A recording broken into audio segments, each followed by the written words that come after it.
The notification came in at 9:47 p.m. I remember the exact time because I had just looked at the clock on the oven, waiting for the lasagna to finish baking. It was Emily's favorite. Extra cheese. Slightly burnt on the edges. The way she liked it. Her phone buzzed on the kitchen counter. She was upstairs in the shower. Normally, I wouldn't have looked. In 12 years of marriage, I had never once checked her phone. Not when she worked late. Not when she started putting a lock on it 2 years ago.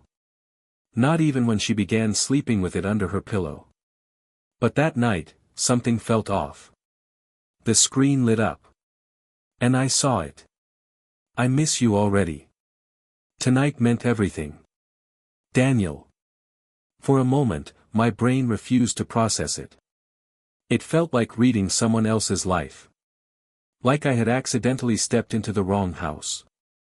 I stared at the name. Daniel. Not a coworker I knew. Not a cousin. Not a client. Just Daniel. The shower upstairs shut off. I didn't move. The phone buzzed again. He has no idea, does he? The lasagna timer beeped. The world felt strangely quiet. I picked up her phone. My hands weren't shaking yet. That came later. The lock screen preview showed only fragments, but it was enough. Enough to know this wasn't harmless. Enough to know this wasn't just a misunderstanding. I told myself there had to be an explanation. There's always an explanation. Right? I put the phone back exactly where it had been. 30 seconds later, Emily walked into the kitchen wrapped in a towel, her hair damp, her cheeks slightly flushed from the heat. She smiled at me. That same smile she gave me the night we got engaged. The same smile she gave me when she handed me our daughter for the first time in the hospital. Something smells good, she said. I looked at her like I was seeing a stranger wearing my wife's face. Lasagna, I replied.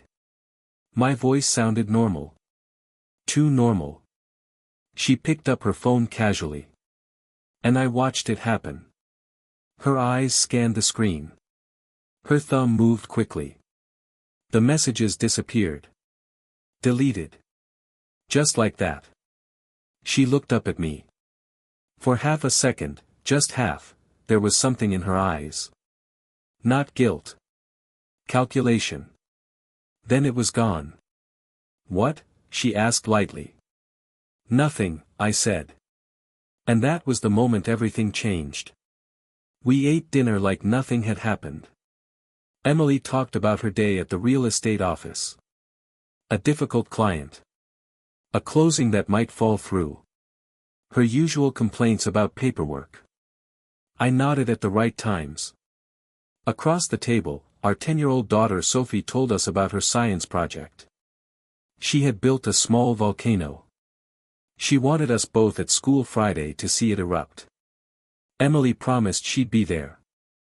I watched her promise. And I wondered how many promises she had made to someone else. After Sophie went to bed, Emily poured herself a glass of wine and sat on the couch next to me. She leaned into my shoulder. She always leaned into me. You're quiet tonight, she said. Long day. She studied my face for a second. You okay? That question. That simple, innocent question. I almost laughed. Instead, I said, yeah. Just tired. She nodded and turned on a show we'd been watching together. Some crime drama. Irony at its finest. I didn't see any of it. All I could hear was that message. He has no idea, does he?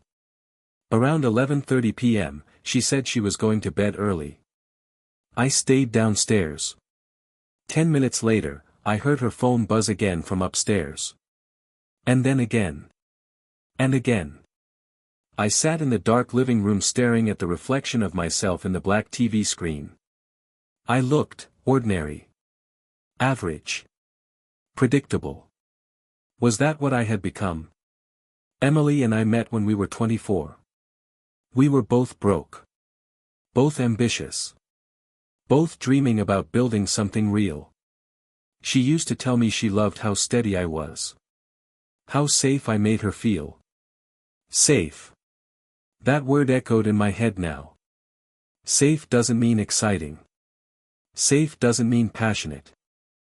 Safe doesn't mean irreplaceable. Had I become furniture in my own marriage? I went upstairs quietly. The bedroom door was slightly open. She was lying on her side, facing away from the door. Her phone screen glowed faintly under the covers. She was typing. Slow. Careful. Intentional. I stepped back before the floorboard could creak. I didn't want her to know I knew. Not yet. Because suddenly, this wasn't just about catching her. This was about understanding. How long? How deep? How serious? Was this a mistake? Or had my marriage already ended, and I was the only one who didn't get the memo? The next morning, she kissed me goodbye like always. Soft. Warm. Familiar. Don't forget Sophie's permission slip, she reminded me. I won't. She grabbed her purse. Her phone. And walked out the door. I stood at the window and watched her drive away. Then I did something I never thought I would do. I called in sick to work. And I followed her. Not because I wanted drama. Not because I wanted confrontation. But because I needed the truth. And something deep in my gut told me. That text message was just the beginning. I stayed 3 cars behind her. Not close enough to be obvious. Not far enough to lose her. My hands were steady on the steering wheel, but my chest felt hollow. Like someone had scooped something out of me and left an echo behind. She didn't drive toward her office. That was the first confirmation. Instead of turning right at the intersection that led downtown, she went straight. Toward the highway. My throat tightened. Maybe she had a showing, I told myself. Maybe a new listing. Maybe I was about to feel like a paranoid idiot. I almost hoped I was. She exited near the waterfront district. The newer part of town. Glass buildings. Trendy cafes. Boutique gyms. The kind of place where people met for business lunches that turned into something else. She parked in front of a small coffee shop I'd never seen her mention before. Not once in 12 years. I parked half a block down. And waited. She didn't check her phone. She didn't look nervous. She didn't look guilty. She looked excited. She adjusted her hair in the rearview mirror. Reapplied lip gloss. Smiled at her own reflection. I had seen that smile before. Just not for me in a long time. Then he walked toward her car. Gray jacket. Dark jeans. Confident stride. Mid-30s. Maybe early 40s. Clean cut. Well-built. The kind of man who knew he looked good and didn't need to try too hard. He didn't hesitate. He opened her car door like he'd done it before. She laughed at something he said. Laughed. The sound didn't reach me through the glass, but I knew the way her shoulders moved when she laughed. He leaned in. And kissed her. Not a quick, awkward peck. Not confusion. Not hesitation. It was comfortable. Practiced. Intimate. My vision blurred for a second, but I didn't blink. I forced myself to watch. Because once you look away, you can pretend it didn't happen. And I didn't want lies anymore. They sat there talking for several minutes before getting out and walking into the cafe together. Side by side. Close. Too close. She reached for his hand before he reached for hers. That was the part that hurt more than the kiss. I sat in my car for nearly 20 minutes. Not crying. Not yelling. Just, sitting. My phone buzzed. A text from Emily. Heading into a long meeting. Might not be reachable for a bit. Love you. I stared at the words. Love you. My fingers hovered over the screen. I typed back. Love you too. Then I put the phone down. I don't know how long they were inside. Long enough for my brain to start filling in blanks I didn't want filled. How long had this been going on? Was this the first time?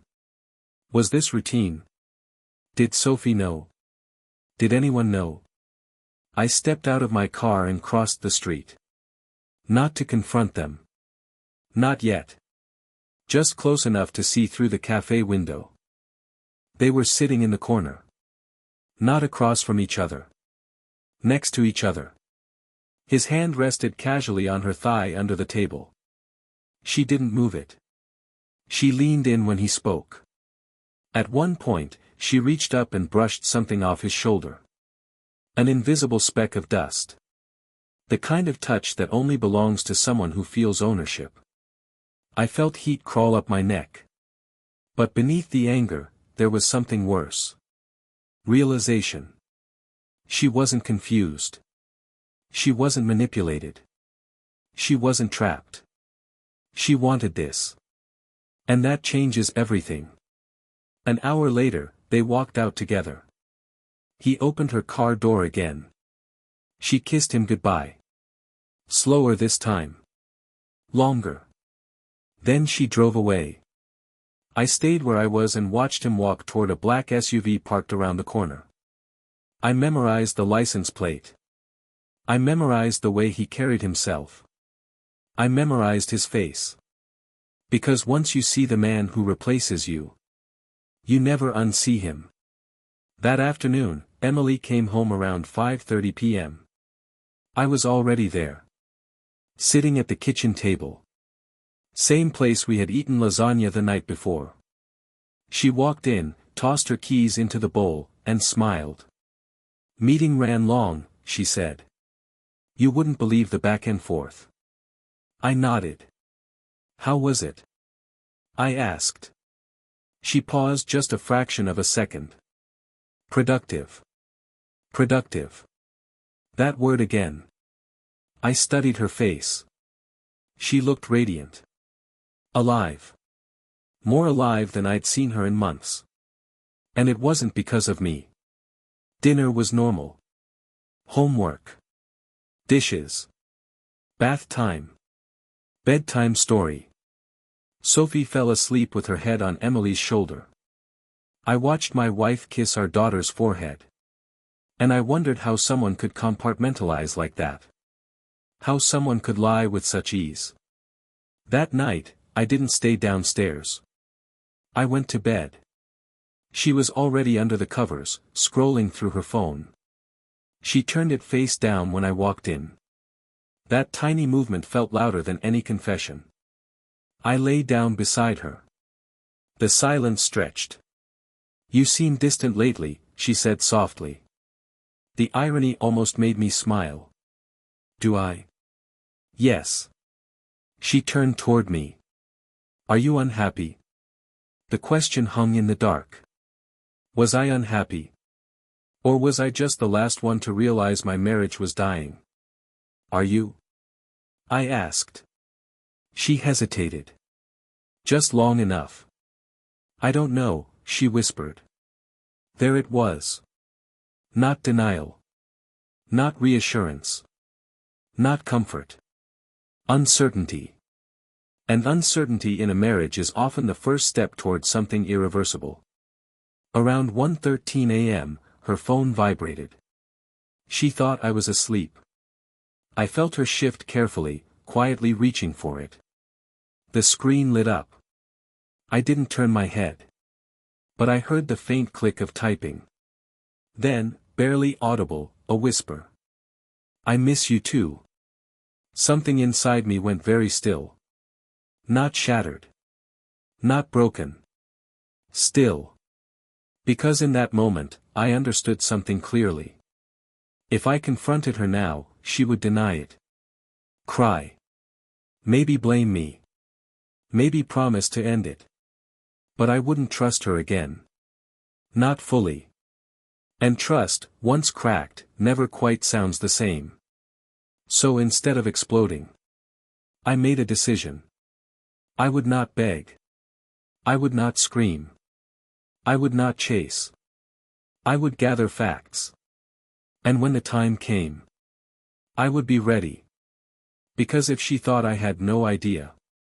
If Daniel thought I was just the safe, clueless husband. They were about to find out. Exactly how much I knew. The next morning, I kissed her goodbye. Same as always. Soft. Familiar. Deceptively normal. Big day.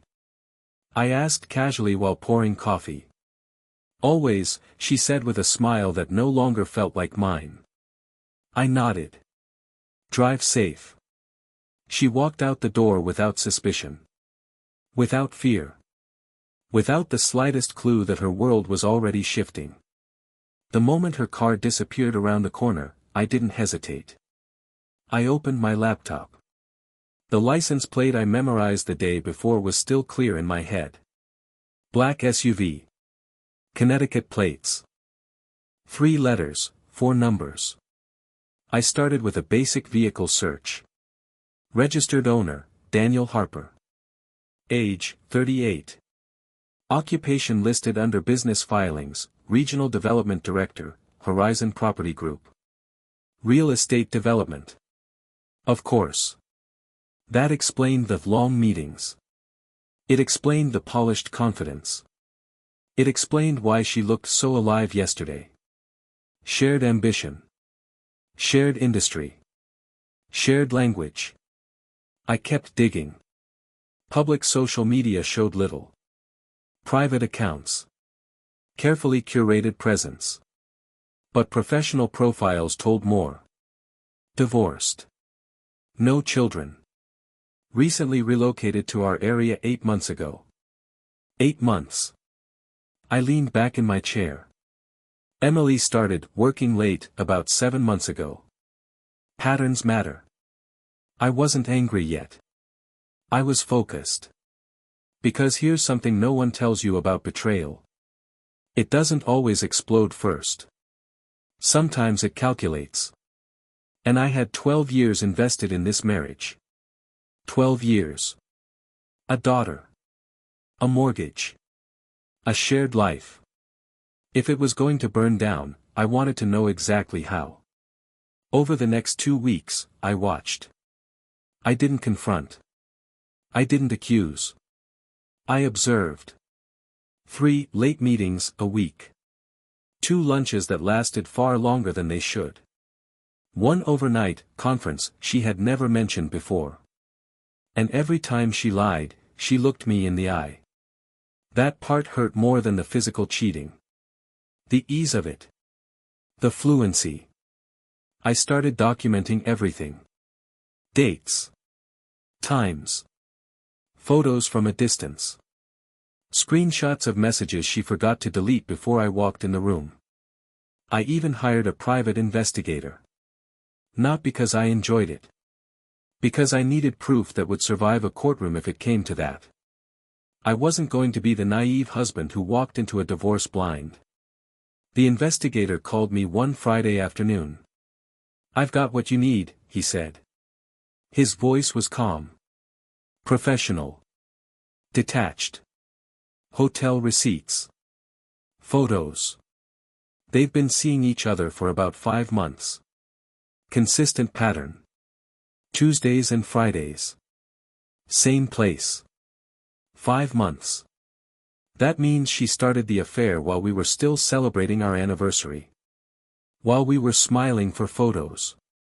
While we were planning Sophie's birthday party. I closed my eyes for a second. "Send everything," I said. When the email arrived, I stared at it for almost 10 minutes before opening it. Then I clicked. There they were. Entering a hotel together. Leaving hours later. Laughing. One photo showed them holding hands in the parking lot. Not rushed. Not ashamed. Comfortable. That word again. Comfortable. The same word she once used to describe our marriage.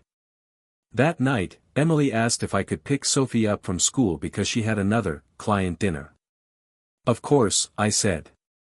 My voice was steady now. Too steady. While Sophie was doing homework at the kitchen table, I looked at her and felt something fierce rise in my chest. Not jealousy. Protection. Whatever happened next wasn't just about me. It was about stability. About not letting our daughter become collateral damage in a selfish war between adults. That realization changed everything. 2 days later, something unexpected happened. Daniel showed up at one of my client sites. Completely by coincidence. I recognized him immediately. Gray jacket. Confident walk. Same calculated calm. He didn't recognize me. Why would he? In his mind, I was just a name. A background character. A man he had replaced emotionally. He was meeting with the site's property manager about a redevelopment proposal. I stood across the warehouse floor pretending to review paperwork while I watched him speak. He carried himself like someone used to winning. Used to taking what he wanted. I wondered if he knew she was married when it started. Or if she had told him I was distant. Cold. Boring. There's always a narrative. There's always justification. I stepped forward. Extended my hand. Daniel Harper. I asked. He turned. Confident smile. That's me. Mark Reynolds. I saw it then. The split-second flicker in his eyes. Recognition. He knew. Of course he knew. Oh, he said carefully. Nice to meet you. Was it? I shook his hand. Firm. Steady. I've heard about you, I added. He swallowed slightly. Business circles are small, he replied. Yes, I said. They are. Silence stretched between us. He didn't apologize. Didn't look ashamed. But he wasn't comfortable anymore. Good. I leaned in slightly. Tell Emily I said hi. His jaw tightened. Then I stepped back. Walked away. Left him standing there with the first real consequence of his actions. Awareness. He now knew I wasn't clueless. He now knew I wasn't asleep. And that changes dynamics quickly. That night, Emily came home early. Too early. She looked unsettled. You saw him today, she said immediately. Not a question. A statement. Yes. Silence filled the kitchen. You approached him, she continued. I did. She ran her hands through her hair. Why would you do that? I looked at her carefully. Because the question wasn't about confrontation. It was about exposure. Because I don't like strangers using my name casually, I said. Her eyes flashed. Mark. How long? I asked quietly. She froze. The house felt very still. I don't know what you're talking about. There it was. The final insult. I slid the folder across the kitchen island. Photos. Receipts. Time stamps. Her face drained of color as she flipped through them. 5 seconds. 10 seconds. Then the tears came. Not loud. Not dramatic. Silent. Careful. Please, she whispered. Let me explain. I didn't raise my voice. I didn't slam my fist. I just looked at her. Because now. The explanation wasn't what mattered.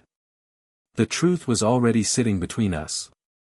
She didn't look at me when she started talking. She stared at the photos. At the hotel timestamps. At the undeniable proof that the version of our marriage I had been living in was fiction. It didn't start like this, she whispered. They always say that. It never does, I replied. She pressed her hands against the counter like she needed support to stay standing. I was lonely. The word landed softly. Lonely. In a house we bought together. In a life we built together. With a daughter who adored her. You were lonely, I repeated. Yes, she said, and now her voice had urgency. You're always working. You're always thinking ahead. Bills. Investments. Projects. You stopped seeing me. Stopped seeing her. I felt something sharp move in my chest. I stopped seeing you? I asked quietly. She nodded, tears sliding down her cheeks. You became predictable. Safe. Everything was routine. We stopped talking about anything that mattered. Predictable. Safe. There it was again. The same word she once used as praise. Now weaponized. And Daniel? I asked. She hesitated. He listens, she said. The simplicity of that answer cut deeper than anything else. He makes me feel alive. Alive. I closed my eyes for a moment. So this was about excitement? I asked. No, she snapped, suddenly defensive. It was about connection. Connection that required hotel rooms. Her shoulders flinched. Silence. Then, quietly, yes. There it was. No more half-truths. No more dancing around it. Yes. You were going to keep lying? I asked. She wiped her face quickly. I didn't know how to end it. End it. As if it was a scheduling conflict. How long would it have continued? I asked. She didn't answer. That was answer enough. What about Sophie? I asked. Her eyes snapped up. Don't bring her into this. She's already in it, I said calmly. Everything we do affects her. I would never hurt her. You already have, I said quietly. That made her flinch more than anything else. Because she knew I was right. Affairs don't just break marriages. They fracture foundations. She walked around the kitchen island and stood directly in front of me. Do you want a divorce? She asked. Straight to it. No apologies. No pleading. Just strategy. I don't know, I said honestly. Because in that moment, I didn't. I wasn't reacting from rage. I was calculating damage. She grabbed my hands. You're not perfect either, she said quickly. You shut down. You stopped trying. You never noticed when I was unhappy. There it was. Shared blame. The soft redistribution of guilt. I didn't cheat, I replied. Her grip loosened. That's not fair. No, I said. It isn't. She sank into a chair. I can end it, she whispered. You can. Yes. Just like that. 5 months of lies. 5 months of secret meetings. 5 months of intimacy. And now it could just end. I studied her face. Not the tears. Not the guilt. The intent. Was she sorry because she got caught? Or sorry because she regretted it? Those are two very different things. Do you love him? I asked. That question changed everything. She didn't answer immediately. And in marriage, hesitation is louder than confession. I don't know, she said finally. Honest. Painfully honest. And that honesty told me something crucial. This wasn't just physical. It wasn't just boredom. She had emotionally stepped out of our marriage. That's harder to repair than a one-night mistake. Is he in love with you? I asked. She swallowed. He says he is. Of course he does. Men like Daniel don't invest 5 months casually. He wasn't playing. He was building. Building something that used to be mine. The kitchen felt smaller suddenly. Tighter. Like the walls were listening. I need space, I said. Her head snapped up. You're leaving. No, I said calmly. I'm not running. But I need space to think.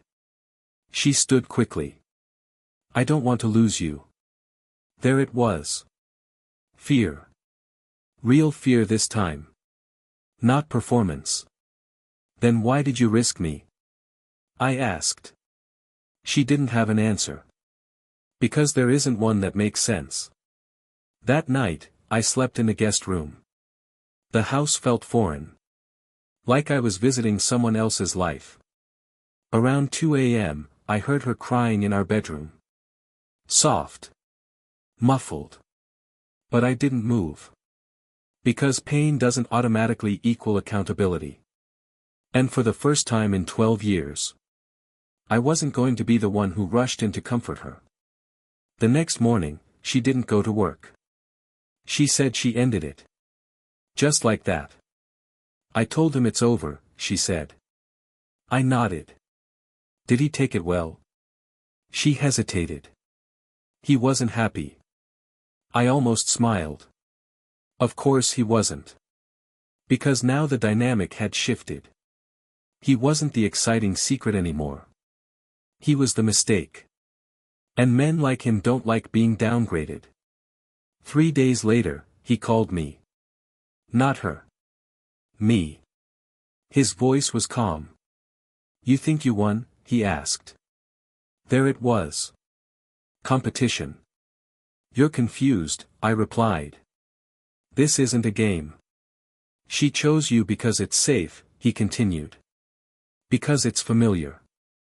Not because she loves you more. Silence. Careful, I said quietly. You know I'm right, he added. If she was truly happy with you, I wouldn't exist. And that sentence stayed with me long after the call ended. Because it wasn't entirely wrong. Affairs don't grow in perfectly healthy soil. But they also don't excuse betrayal. That evening, I looked at Emily differently. Not as my wife. Not as the woman who betrayed me. But as a person standing at a crossroads. And I realized something. This wasn't about Daniel anymore. This was about respect. About boundaries. About whether I could ever look at her again and not wonder. About whether she could ever look at me without comparing. And somewhere between anger and clarity, I understood something else. Whatever happened next, it would not be passive. It would not be emotional chaos. It would be deliberate. Because I wasn't going to beg for someone to choose me. Not anymore. 3 days after Daniel called me, Emily asked if we could talk properly. Not in the kitchen. Not in passing. Properly. Which usually means one of two things. Either someone is about to beg. Or someone is about to leave. We waited until Sophie was asleep. The house felt heavier at night now. Like the walls had absorbed too many secrets. Emily sat across from me at the dining table. The same table where she had deleted messages. The same table where our daughter colored birthday cards for both of us. She looked tired. Not dramatic. Not hysterical. Just, worn. I ended it, she said again. I nodded. I blocked him. I told him not to contact me again. I didn't respond. Because words are easy after exposure. What else do you want me to do? She asked. There it was. Frustration creeping in. Not humility. Not full accountability. Just discomfort. I want the truth, I said calmly. You have it. No, I replied. I have fragments. I want the full story. Her jaw tightened. Why would you want to hurt yourself more? Because partial truths are worse. Silence. Then she inhaled slowly. It started at a networking event, she began. He approached me. We talked. It felt easy. Effortless.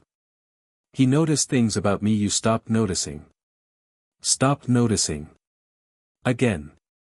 I let her continue. We met for coffee. Just coffee at first. I told myself it was harmless. That I deserved something that felt good. Deserved. That's when the lies started, she admitted quietly. I didn't plan for it to become physical. But it did. Yes. The word was barely audible. Did you ever plan to leave? I asked. Her eyes filled again. I thought about it. There it was. Not just cheating. Contemplating replacement. Did you tell him you would? She hesitated. Yes. That one hit differently. Because now this wasn't just an affair. It was parallel planning. She wasn't just stepping out. She was building an exit door. I leaned back in my chair and studied her. You promised him something you never told me, I said quietly. Her silence confirmed it. Did you tell him you loved him? Another pause. Yes. There's something about hearing that. About knowing your spouse gave those words to someone else. It rearranges something inside you permanently. And now? I asked. I was confused, she said quickly. It wasn't real. It was intensity. It wasn't built on real life. That didn't stop you. She looked down. No. What made you end it? I asked. She swallowed. You saw him. Honest. So it wasn't remorse. It was exposure. And if I hadn't? I pressed. Her eyes flickered. I don't know. That answer sealed something inside me. Because now I understood the timeline clearly. She didn't stop because she realized it was wrong. She stopped because the fantasy collided with reality. The next day, her parents called. Apparently Daniel had told someone. And somehow, the story reached them, but not the full version. Just enough to frame me as the controlling husband who confronted a business associate. Emily's mother asked to meet. I agreed. Not because I owed them anything. But because I was done being misrepresented. We met at their house Sunday evening. Her father greeted me with the same neutral politeness he'd always had. But this time, I wasn't the predictable, safe son-in-law. I was the man who knew.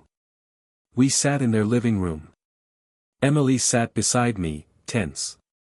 Her mother cleared her throat. We've heard there's been tension. I nodded. That's one way to put it. Her father folded his hands. Daniel Harper says you've been aggressive. I almost smiled. Aggressive. That's how cheaters rewrite narratives. I shook his hand, I said calmly. And told him to tell my wife I said hi. Silence. Then I added, he was sleeping with her at the time. The room froze. Her mother's face went pale. Her father's jaw tightened. Emily looked at the floor. She ended it, her mother said quickly. Yes, I replied. After I discovered 5 months of hotel receipts. 5 months. I watched that number land. They hadn't known that part. Is this true? Her father asked her directly. She nodded. No excuses this time. No reframing. Just truth. Her mother looked at me differently now. Not with sympathy. But with recalculation. Because now they understood something important. If this went to court, it wouldn't be me on the defensive. That night, Emily's father walked me to the door. I won't defend what she did, he said quietly. I appreciated that. But marriage isn't simple, he added. No, I agreed. It's not. He studied me. You still want to save it? I didn't answer immediately. Because I wasn't sure anymore. When we got home, Emily asked the question she'd been holding in. Are you going to leave me? There it was. The fear again. I looked at her for a long moment. Do you want me to? Her eyes widened. No. Then understand something, I said quietly. If I stay, it won't be because I'm scared to be alone. It won't be because I'm safe. It won't be because you couldn't decide. It will be because I choose to. She nodded slowly. And if you stay, I continued, there will never be secrets again. Ever. She whispered, okay. But here's what she didn't know yet. While she was ending things with Daniel, I was meeting with a lawyer. Not to file. Not yet. But to understand my position. To know my options. To prepare. Because forgiveness without leverage is vulnerability. And I wasn't going to be vulnerable without protection again. 2 weeks passed. Counseling sessions began. Transparency rules. Location sharing. Phone access. All the things people call rebuilding. But something was still off.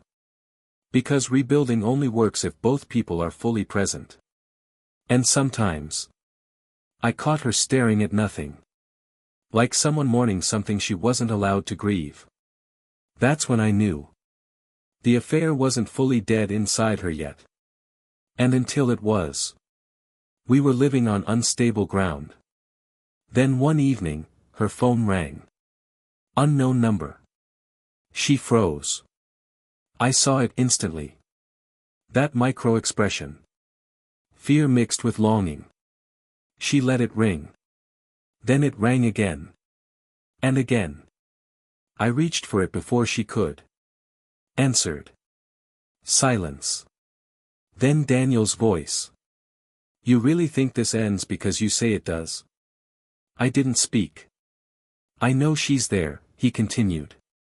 Put her on. I looked at Emily. Her face was pale.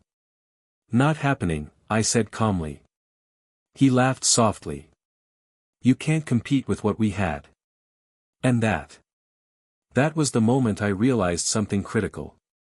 This wasn't over. Not emotionally.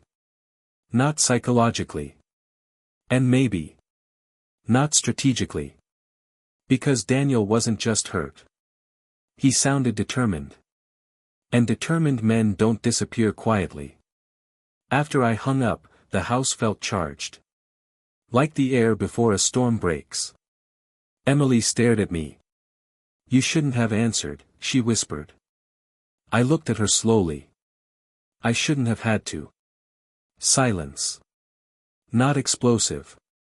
Not dramatic. Just heavy. You blocked him, I said carefully. So how did he get this number? Her throat moved when she swallowed. I don't know. That answer again. I don't know. It's amazing how much damage those 3 words can do. I stepped closer. Did you give him a way to reach you? No. Too fast. Too defensive. I held her gaze. Emily. Her eyes filled. I told him it was over, she said. He didn't accept it. Did you leave the door open? I asked. No. But this time her voice cracked.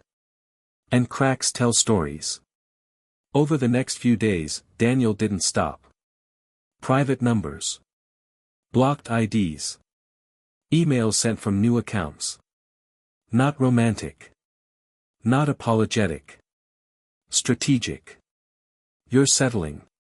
He's safe. You know you felt it too. Don't let him guilt you into staying. Every message was designed to create doubt. And doubt, in a fragile marriage, spreads like infection. I didn't yell. I didn't threaten. I watched.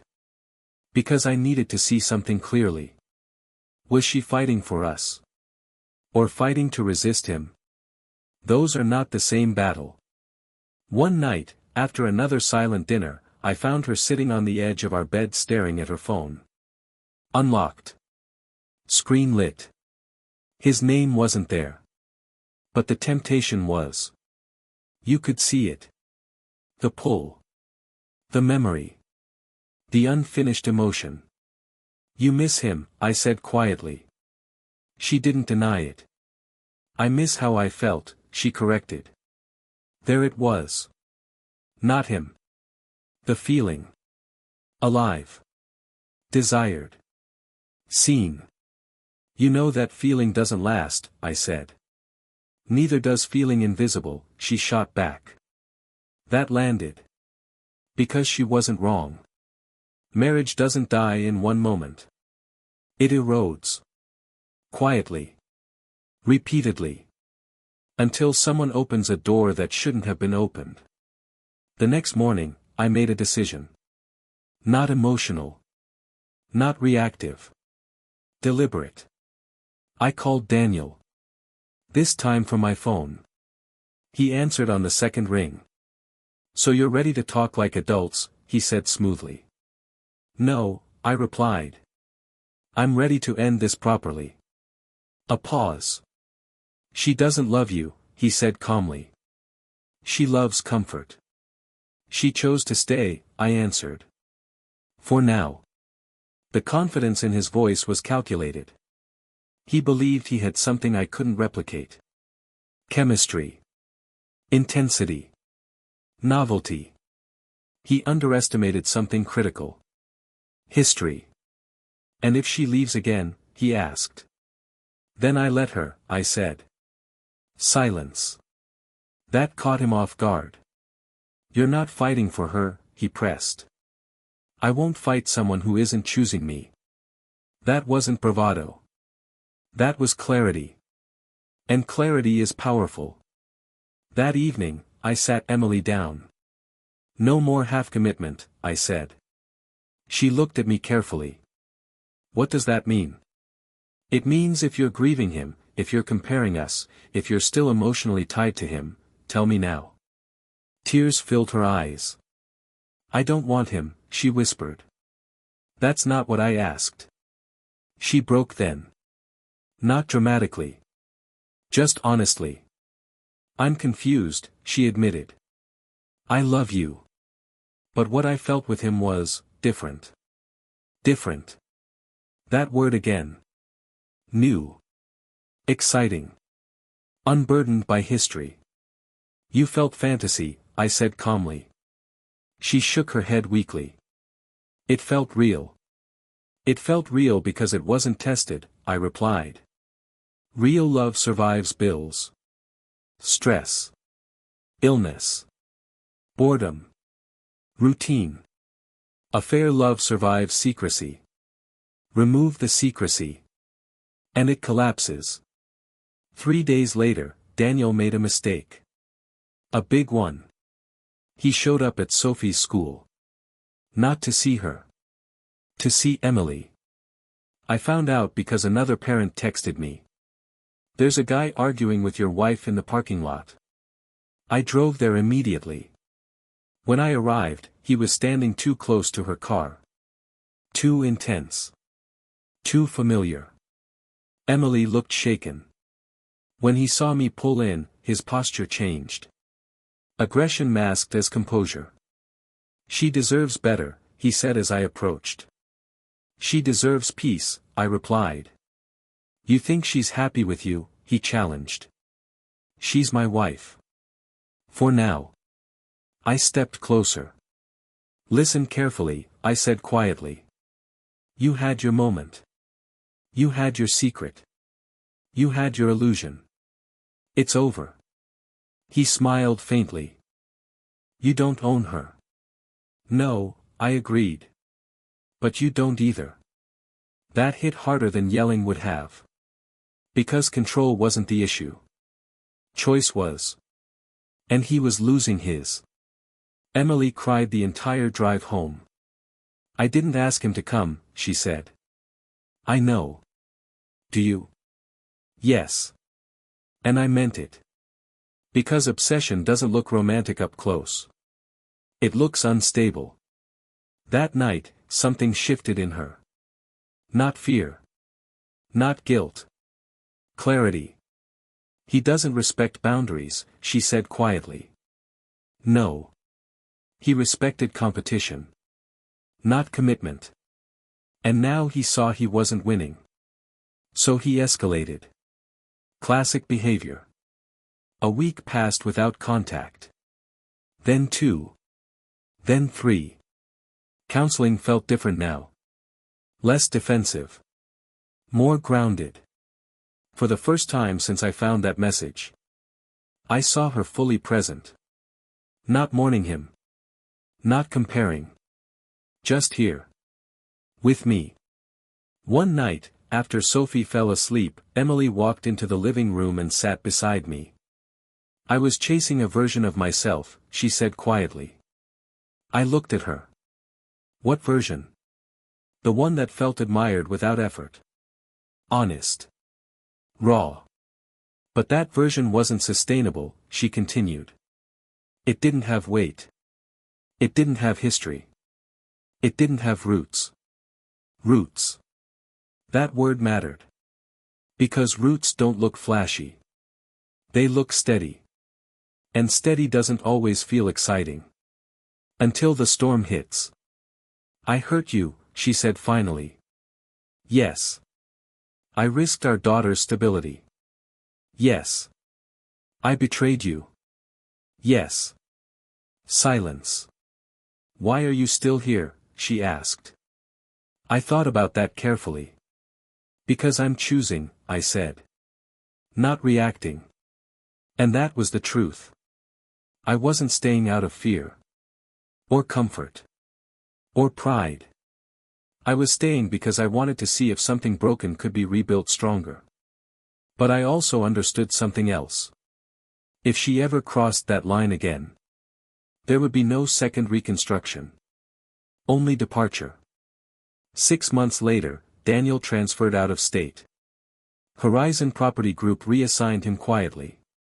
No public scandal. No dramatic ending. Just distance. And distance kills obsession. Emily still carries guilt. I still carry memory. Trust rebuilt slowly. Not perfectly. But intentionally. Sometimes I catch her watching me differently now.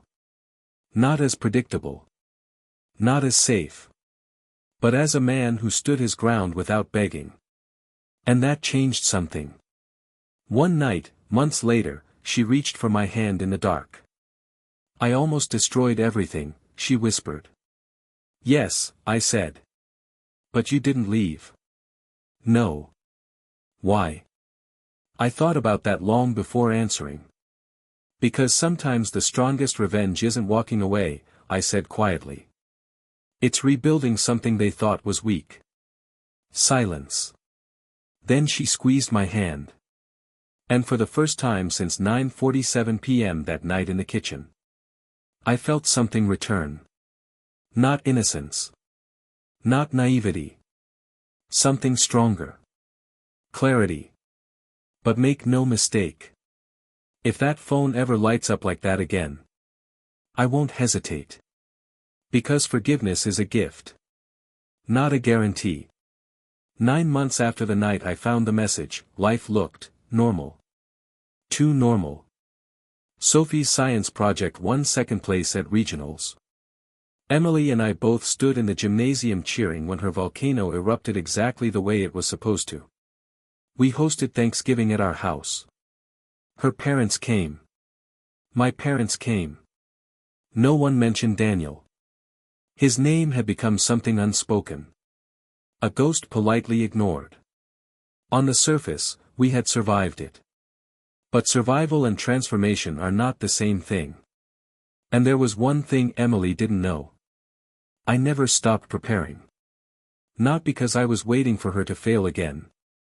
But because I refused to ever be blindsided like that again. The lawyer I met months earlier. I kept him. Not actively. Not aggressively.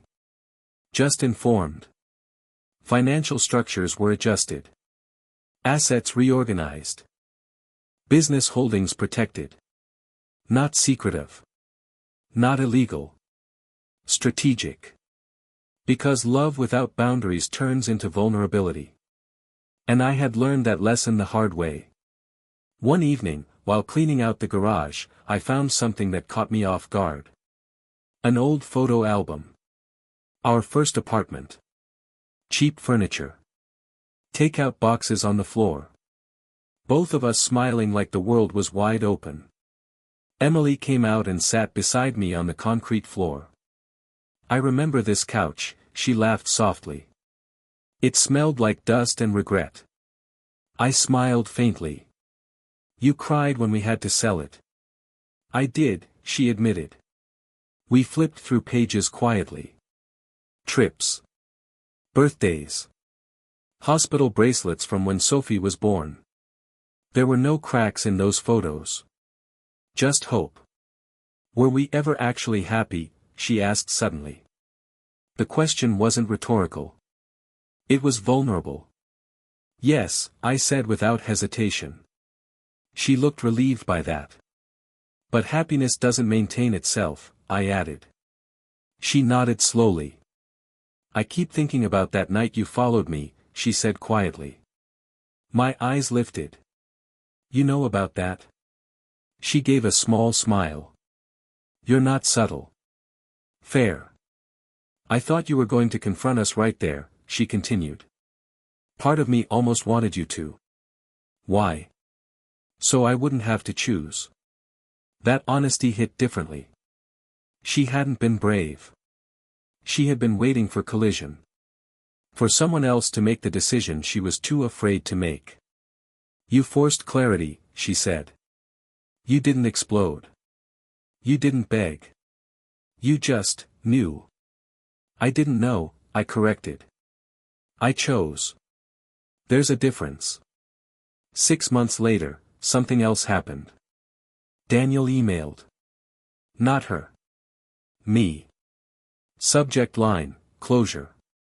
I stared at it for a long time before opening it. It was short. I transferred to Chicago. I won't contact her again. I realize now that what we had was situational. I misjudged her attachment to you. Take care of her. No anger. No manipulation. No challenge. Just ego bruised and retreating. I showed Emily. She read it quietly. Then she deleted it without responding. And for the first time, I believed she wasn't tempted. Because there was no tension in her face. No flicker. Just indifference. And indifference is the real end of obsession. That night, she said something that mattered. You stopped seeing yourself as safe, she said. I looked at her. You stopped shrinking, she continued. I think I needed to see that. That statement bothered me at first. Because I hadn't shrunk. I had stabilized. I had provided. I had built. But in doing so, maybe I had muted something. Confidence isn't loud. But absence of self-respect is. And when I found that message, I stopped tolerating anything less than respect. That shift didn't just affect her. It affected me. We don't talk about Daniel anymore. Not because it's taboo. But because he doesn't matter. He was a catalyst. Not the cause. The cause was complacency. Distance. Unspoken dissatisfaction. And the cure wasn't screaming. Or revenge. Or public humiliation. It was boundaries. But let me be clear. If you're expecting a story where I crushed him financially. Or exposed him publicly. Or destroyed his reputation. That didn't happen. The real shift wasn't external. It was internal. The moment I decided I would not compete for my own wife. The power dynamic changed. Because desperation fuels affairs. Strength starves them. 1 year after that 9:47 p.m. message, we went back to that same coffee shop by the waterfront. The one where I watched them through the window. Emily didn't know why I chose it. We sat at the same corner table. She looked confused. "Why here?" she asked. I met her eyes. "Because this is where I realized I had two choices," I said. "Leave quietly, or stay deliberately." She reached for my hand. "I'm glad you stayed." I studied her face carefully. "I didn't stay because I was afraid to leave," I said calmly. "I know. And if I ever feel disrespected again." "You won't have to say it," she whispered. "Good. Because that line was clear now. And once a line is drawn clearly, it doesn't need repeating. Sophie doesn't know the details. She just knows her parents argue less now. Laugh more. Touch more. Listen more. Sometimes crises don't destroy families. They expose weaknesses that were already there. And force a decision. If you're wondering whether I trust her completely again, trust isn't a light switch. It's a slow rebuild. Brick by brick. But here's what I do know. She doesn't hide her phone anymore. She doesn't take late meetings. She doesn't look nostalgic when his name comes up in passing industry talk. She looks embarrassed. And determined. The night that phone lit up at 9:47 p.m., I thought my marriage ended. In reality, that was the night it was tested. And for the first time in years, I stopped being the predictable, safe husband. And became the man who would walk away if necessary. Ironically, that's what made her stay. If this story resonated with you, remember this. The best revenge isn't always destruction. Sometimes it's drawing a boundary so firm that no one ever mistakes your silence for weakness again. And if you ever find yourself staring at a message that changes everything, don't explode. Don't beg. Choose. Because the moment you choose your self-respect, everything shifts. Thanks for watching. If you enjoyed this story, please like, subscribe, and tell me in the comments how it made you feel. I'll see you in the next one.